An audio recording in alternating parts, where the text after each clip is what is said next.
साथियों, आज का हमारा टॉपिक है राष्ट्रीय आय, जिसका हम पार्ट नंबर 2 देखेंगे। राइट। देखिए, कल आपको हमने बताया था जीडीपी होती क्या है।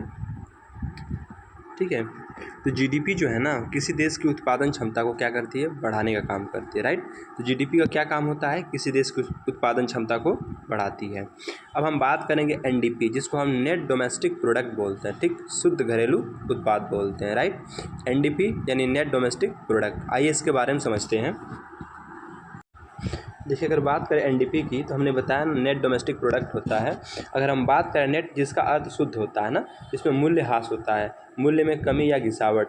ठीक है, अगर किसी भी चीज़ में किसी भी मूल्य में कमी या गिरावट को हम माइनस करते हैं तो हमारे कोई भी चीज़ शुद्ध प्राप्त होती है। राइट। देखिए, डोमेस्टिक का मतलब होता है घरेलू। ठीक है, अब घरेलू का यहाँ तात्पर्य है देश की सीमा के अंदर जो भी प्रोडक्शन होता है उससे होता है। ठीक है, अब इसमें क्या होता है, चाहे वो देसी हो या विदेशी प्रोडक्शन हो, हम दोनों को इंक्लूड करेंगे। राइट। तो घरेलू में क्या आएगा, जो देश की सीमा के अंदर प्रोडक्शन होता है उसे घरेलू में रखेंगे। और इसमें होता क्या है कि चाहे देसी हो या विदेशी कंपनी हो, इन दोनों का जो प्रोडक्शन होगा इनको हम सम्मिलित रूप से घरेलू उत्पाद के अंदर रखते हैं। अगर हम बात करें उत्पाद की, देखिए, उत्पाद किसी का होता क्या, प्रोडक्शन होगा किसी चीज़ का, तो वस्तु या सेवा का होगा। ठीक है, तो एनडीपी मतलब नेट डोमेस्टिक प्रोडक्ट। अगर हम बात करें इसके फॉर्मूले की, जो एनडीपी होता है ना, वो जीडीपी माइनस मूल्य ह्रास होता है ना। ठीक है, मूल्य ह्रास को ही हम गिरावट कहते हैं। तो एनडीपी बराबर क्या होगा है, जीडीपी माइनस मूल्य ह्रास। राइट।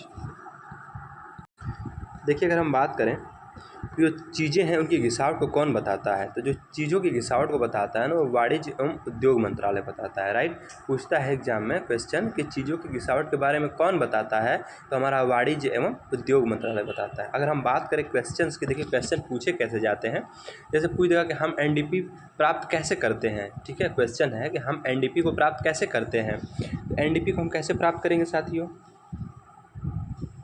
इसमें हम करते क्या है कि जो हमारा सकल घरेलू उत्पाद होता है ना, जिसको हम जीडीपी बोलते हैं। ठीक है, जीडीपी में से हम क्या बताए थे आपको कि जो मूल्य ह्रास अर्थात जो गिरावट है उसको हम क्या करेंगे, घटा देते हैं। ठीक है, तो हमें एनडीपी प्राप्त होता है। तो एनडीपी कैसे प्राप्त होगा, सकल घरेलू उत्पाद में से, ठीक है, मूल्य ह्रास को घटा देंगे तो एनडीपी प्राप्त होता है ना, जिसको हम नेट डोमेस्टिक प्रोडक्ट बताए थे। राइट। देखिए, जो एनडीपी होता है ना, ये किसी भी अर्थव्यवस्था का जो प्रोडक्शन होता है उसकी क्वालिटी को बताता है। ठीक है, उनकी गुणवत्ता को बताता है। जो हमारा प्रोडक्ट है उसकी जो क्वालिटी कैसी है, उसका गुणवत्ता कैसा है, उसको बताता है कौन, एनडीपी। ठीक है, एनडीपी का हमने फॉर्मूला क्या बताया, जीडीपी माइनस डेप्रिसिएशन अर्थात मूल्य ह्रास या गिरावट। देखिए, एक होता है जीएनपी, आपको हमने एक जीडीपी बताया था। ठीक है, एक होता है जीएनपी, तो जिसको हम ग्रॉस नेशनल प्रोडक्ट बोलते हैं। ठीक, सकल राष्ट्रीय उत्पाद। जीएनपी का फुल फॉर्म क्या होगा, ग्रॉस नेशनल प्रोडक्ट अर्थात सकल राष्ट्रीय उत्पाद। सकल मतलब कुल मौद्रिक मूल्य, राष्ट्रीय मतलब, इसमें देखिए राष्ट्रीय का मतलब है विदेशी आय, जो फॉरेन इनकम होती है हमारी है, उसमें उसको इंक्लूड करते हैं। और उत्पाद आपको हमने बता ही दिया, किसी चीज़ का प्रोडक्शन हो रहा है तो वस्तु का होगा या सेवा का होगा। ठीक है, साथियों हम बात करते हैं विदेशी आय की, जिसको हम फॉरेन इनकम बोलते हैं। एक होता है प्रेषण। प्रेषण अर्थात भेजी गई रकम। ठीक है, मान लीजिए कोई भारत का नागरिक है, ठीक है, वो विदेश में कहीं काम कर रहे हैं, तो जो अपनी अर्निंग करेंगे ना, उसको अगर अपने भारत देश में भेजते हैं तो वही हमारा प्रेषण कहलाता है। समझिए, अगर कोई भारतीय विदेश में कार्य करके आय कमाता है तथा पुनः उसे भारत में भेज देता है, उसी आय को हम क्या कहते हैं, प्रेषण अर्थात भेजी गई रकम कहते हैं। तो आपको हमने क्या बताया था, प्रेषण, कि कोई भी भारतीय जो है अगर वो विदेश में रह के कोई काम करते हैं और वहाँ से जो अर्निंग होती है, उस अर्निंग को अगर भारत में भेज रहा है वो, तो वो हमारी जो होगी वो प्रेषण या भेजी गई रकम कहलाती है। राइट। एक होता है ऋण पर ब्याज। ये क्या होता है, समझ लेते हैं इसको। देखिए, ऋण ब्याज होता क्या है, देखिए हम बात कर रहे हैं ऋण पर ब्याज। देखिए, ऐसा होता है कि किसी भी देश को, ठीक है, हमने ऋण दिया है, ठीक, उस पर जो ब्याज मिलता है ना, मान लीजिए किसी देश को हमने ऋण दे दिया है, उस पर जो ब्याज मिलेगा उसे हम ऋण पर ब्याज कहेंगे। या फिर किसी देश से हमने ऋण लिया है और उसको हम जो ब्याज देंगे, भाई ऋण लेंगे तो ब्याज देंगे ही देंगे, तो क्या है, उसी को हम ऋण पर ब्याज कहते हैं। तो यही कह रहा है, किसी देश को ऋण दिया है, उस पर ब्याज मिलता है, उसे ऋण पर ब्याज कहते हैं। या फिर कहीं से ऋण लिया है और उस पर ब्याज देना होता है, तो उसे ही ऋण पर ब्याज कहते हैं। राइट। इसमें होता क्या है, ऋण पर ब्याज में हमने बताया, चाहे हम किसी को ब्याज, अगर मान लीजिए उधार पैसा दे रहे हैं, ठीक है, किसी को हम ऋण दे रहे हैं तो उस पर जो इंटरेस्ट मिलेगा वो भी इंक्लूड होता है इसमें, या फिर किसी भी देश से हम ऋण ले रहे हैं और उस पर जो उसको हम ब्याज देंगे तो यही हमारा ऋण पर ब्याज होता है, राइट। अब हम बात कर लेते हैं विदेशी अनुदान की। विदेशी अनुदान होता क्या है? कह रहा है किसी देश से प्राप्त ऐसी राशि जिस पर ना तो ब्याज लगता है और ना ही उस राशि को वापस करना होता है, उसे ही विदेशी अनुदान कहते हैं। नहीं कहते हम इस राशि को अनुदान में दे रहे हैं, ठीक है। मतलब अनुदान जो होता है इस पर क्या होता है, ना आपको ब्याज देना होता है ना ही उस रकम को वापस करना होता है। तो विदेशी अनुदान क्या होता है, किसी देश से जो हम प्राप्त कर रहे हैं, मान लीजिए कोई किसी देश से हमने कोई राशि प्राप्त की, उस पर हमको ब्याज भी नहीं देना है और उस राशि को हमको वापस भी नहीं करना है, तो ये जो हमारी राशि है ना, इसको हम विदेशी अनुदान कहेंगे, राइट। देखिए अब जीएनपी के बारे में बता देते हैं आपको हमने जीएनपी के बारे में थोड़ा बताया भी था। तो एक देश की घरेलू सीमा में, ठीक, एक देश की घरेलू सीमा में उत्पादित की गई वस्तु एवं सेवा, उत्पादन किसका होगा, या तो किसी वस्तु का होगा या सेवा का होगा। तो वही कह रहा है एक देश की घरेलू सीमा में उत्पादित की गई वस्तु एवं सेवा में विदेशी आय को, जो हमारी फॉरेन इनकम होती है, उसको शामिल कर देने पर हमें क्या मिलता है, जीएनपी मिलता है। जैसे फॉर्मूला इसका होता है, ठीक है, जीएनपी बराबर होता है जीडीपी, ठीक है, प्लस फॉरेन इनकम, ठीक है। जीएनपी बराबर क्या हुआ, जीडीपी प्लस फॉरेन इनकम, ठीक है।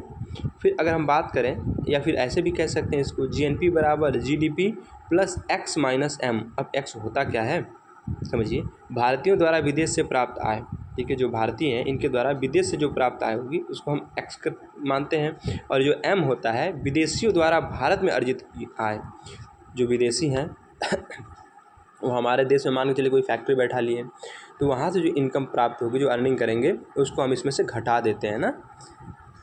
और मान लीजिए कोई भारत का रहने वाला विदेश में बैठा है व्यक्ति, वो वहाँ से अर्निंग कर रहा है, तो उसकी जो आय है उसको हम जोड़ेंगे, और जो विदेशी आदमी जो है हमारे देश में रह के जो प्रोडक्शन कर रहा है उसकी जो अर्निंग होगी ना, उसको हम इसमें से घटा देंगे, राइट। तो हमारे क्या निकलता है, जीएनपी। तो जीएनपी बराबर क्या बताया, GDP plus X minus M.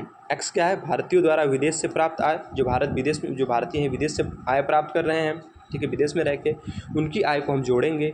और एम क्या होता है कि जो विदेशी लोग हैं हमारे भारत में रह के प्रोडक्शन कर रहे हैं, उनसे जो अर्निंग वो कर रहे हैं ना यहाँ पे रह के, इनकी अर्निंग को हम क्या करेंगे, माइनस कर देते हैं ना। ये हमारी जीएनपी होती है, राइट। वही चीज़ यहाँ बता रहा है कि जीडीपी जो है, जीडीपी में अगर हम विदेशी आय को जोड़ देते हैं तो हमें जीएनपी प्राप्त होता है। तो जीडीपी में क्या करते हैं, हम फॉरेन इनकम को जोड़ देते हैं ना, तो हमें जीएनपी प्राप्त होता है, राइट।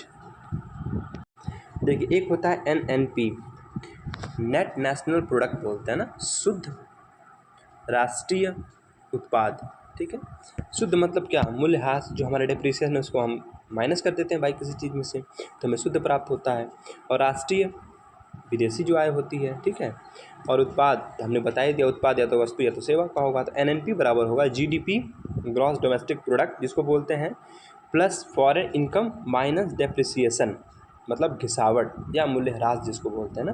तो एनएनपी प्राप्त करने के लिए हमें क्या करना होता है, एनएनपी प्राप्त करने के लिए हमको जीडीपी में फॉरेन इनकम को जोड़ना होगा, और माइनस जो डेप्रिसिएशन होगा अर्थात घिसावट, उसको हम क्या करेंगे, माइनस कर देते हैं, राइट। देखिए वही चीज़ यहाँ बता रहा है कि जो सकल घरेलू उत्पाद जिसको जीडीपी है बोलते हैं, तो जीडीपी में क्या करेंगे, विदेशी आय को जोड़ देंगे और डिप्रिसिएशन को घटा देंगे, ठीक है। तो सकल घरेलू उत्पाद जीडीपी में विदेशी आय अर्थात फॉरेन इनकम को जोड़ने पर एवं जो मूल्यह्रास जो डिप्रिसिएशन है उसको घटा देने पर हमारा शुद्ध राष्ट्रीय उत्पाद, ठीक है, जिसको हम एनएनपी बोलते हैं, प्राप्त होता है ना। एनएनपी को ही राष्ट्रीय आय भी कहा जाता है, जो नेशनल इनकम होता है उसी को एनएनपी भी कहते हैं। एनएनपी बराबर क्या हुआ, GDP plus foreign income minus depreciation, बता दिया आपको। या फिर एनएनपी बराबर जीएनपी, जीएनपी बताया ना, जीडीपी प्लस फॉरेन इनकम जो हमारी होती है ये जीएनपी होती है। तो एनएनपी बराबर जीएनपी माइनस डेप्रिसिएशन अर्थात मूल्यह्रास।